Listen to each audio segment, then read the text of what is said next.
मानवतावादी सांस्कृतिक चळवळ आणि धम्मभवन चॅरिटेबल ट्रस्ट यांच्या वतीनं लोकशाहीर अण्णाभाऊ साठे यांच्या जयंतीनिमित्त व्याख्यान आणि पुरस्कार वितरण सोहळ्याचं आयोजन करण्यात आलं होतं. माजी राज्यमंत्री प्राध्यापक लक्ष्मणराव ढोबळे यांची या कार्यक्रमाला प्रमुख उपस्थिती होती. यावेळी अण्णाभाऊ साठेंच्या साहित्याचे अभ्यासक प्राध्यापक प्रकाश नाईक यांनी लोकशाहीर अण्णाभाऊ साठे यांचा जीवनपट उलगडत अण्णाभाऊंनी मोठ्या संघर्षातून प्रस्थापितांच्या विरुद्ध उभारलेल्या लढ्याविषयी माहिती दिली. आपल्या शाहिरीतून आणि साहित्यातून त्यांनी समाजातील विषमता तसंच जातीभेदावर जोरदार प्रहार केला. त्यांनी जातीअंताची भूमिका आपल्या समग्र साहित्यातून जोरकसपणे मांडली.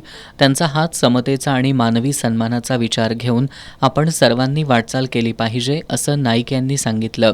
यावेळी लोकशाहीर अण्णाभाऊ जीवनगौरव पुरस्कारानं Republican party of India Athawale गटाचे जिल्हाध्यक्ष उत्तम कांबळे आणि माजी आमदार राजीव आवळे यांना सन्मानित करण्यात आलं. विविध क्षेत्रात उल्लेखनीय कार्य केलेल्या व्यक्तींनाही यावेळी सन्मानित करण्यात आलं.